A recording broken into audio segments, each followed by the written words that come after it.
Hi everyone, Matt Watson here from Wow. So I've got a great drag race for you BMW fanboys. I've got the top end of the BMW M range, the M8 Competition, against the bottom end of the BMW M range, the M2 Competition. Seems silly, but it's a question I've been asking myself. What is the difference at these different price points? Is this worth twice as much in terms of the performance? We're going to find out. So this car has a 4.4 litre twin turbo V8, 625 horsepower, 750 Newton meters of torque, four-wheel drive, 8-speed automatic gearbox with launch control, though it's a torque converter, so it's a sort of fake-ish launch control, but it does work and it hooks up really well. Also, you can disengage the four-wheel drive system, put it into two-wheel drive, hooligan mode if you want to, but that's not so good for drag racing. Let's find out about that M2 from its driver, Joe Achilles, who's got a YouTube channel called Joe Achilles, which you can check out in the description below. Joe, tell me about the car. It has a 3-litre inline 6-cylinder twin turbo, producing 410 horsepower, 550 Newton meters of torque, but that all goes through the rear wheels. But what is the actual price of that car? Because it's got loads of upgrades on it. You've got a carbon fibre bonnet and boot, upgraded suspension, that huge wing on the back, lightweight wheels. What's the price of that actual car there that you're sat in? Well, that would be £77,000. Quite a lot, but this one with options, this is like 135. Lot of money between these two cars, really. I mean, they're both quite expensive, but this one is a lot more expensive. We're going to see what happens in this drag race. Now, before we do, make sure you subscribe to this channel, hit the bell icon to turn your notifications on so you're alerted when we make a new upload. All right, let's go on with the race.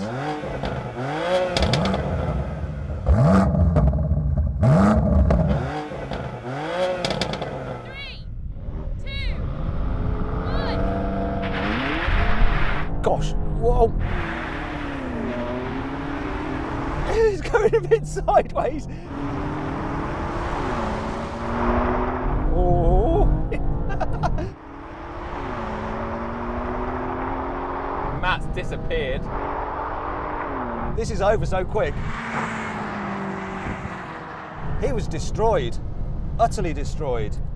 How was your launch? I was actually quite impressed, and then I looked up and there was just a disappearing blue dot going down the distance. This actually spun up all four wheels on the launch. It was utterly nuts. This thing normally when it's dry just wheelies off the line. I thought you just spun up loads. I had no idea where you were. No mate, I was genuinely impressed with my launch. A bit of wheel spin, but it was pretty good. So then what exactly happened? Well, the M8 took 11.4 seconds to do the standing quarter mile, which is 0.4 of a second slower than I've had out of one on a completely dry track. Meanwhile, the M2 took 12.8 seconds.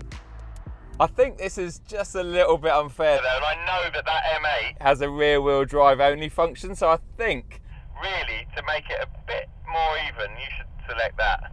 What, like go in rear wheel drive? Yeah, you sound a little bit scared. You alright there, mate? With like 625 horsepower. Grow a pair, mate. All right, challenge accepted. All right then, Joe, if I'm gonna go into two-wheel drive mode, which I can do by pressing this button twice, very easy, I'm gonna have to warm up my tires because in four-wheel drive mode, it was spinning them up. So this could be pretty embarrassing or dangerous. Don't know, both probably. Let me just do some skids. It just goes sideways so much. Classic M car. Right then, Joe, why don't you warm up your tyres as well, just to be fair.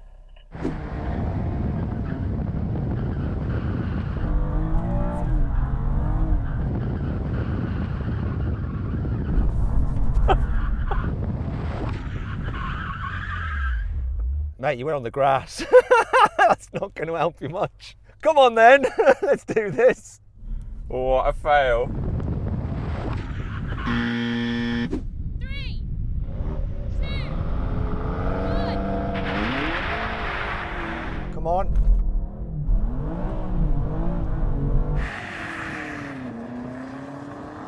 Short shifted there. To manage the power. Oh, I've got him. Oh, it was so close.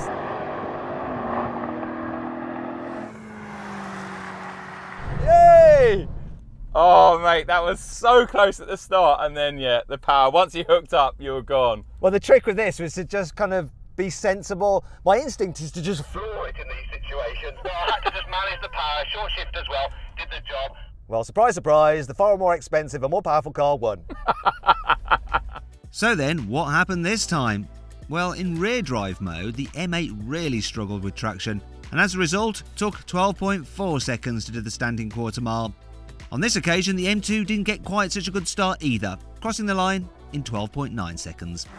Now we're going to have a rolling race. Cars in drive, in comfort mode, efficiency in terms of BMWs, 50 miles an hour. I'm going to count it in. 3, 2, 1, go! That kicked down a little bit quicker. But now I'm coming past, unsurprisingly. Oh, look at that M8 go! That's over. I was actually quite impressed by the kickdown of this box. It seemed to beat your one, but then it was game over again. The interesting thing is, though, that BMW has moved to torque converter autos for its high-end M cars, whereas the lower ones still have DCT, which is actually a more complex system, isn't it? And slightly better in terms of performance. I think the DCT are great boxes when you're pushing them and when you're on track and stuff, but Otherwise, I have to say the ZF8 Speed is such a great all-round box.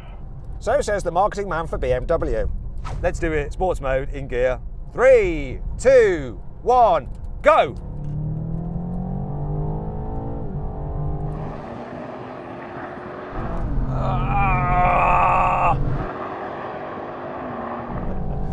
This thing just hauls ass. he's gone. Right, that's enough of that. It's not loads quicker, it doesn't feel... 70 grand quicker, but it's definitely quicker. Final test, full emergency stop from 70 miles an hour when we hit the line. Oh!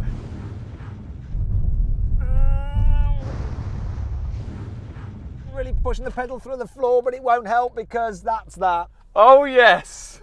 There's no denying this is the heavier car. 2-1 to the M8. That was interesting though, seeing the difference between either end of the M performance scale. Love this car, love that car, both incredible. Now if you enjoyed this video, please make sure you subscribe to this channel. Follow me on Instagram as well, @MattWatsonCars, and if you want to follow Joe over at his channel, Joe Achilles, links below. Thanks for watching.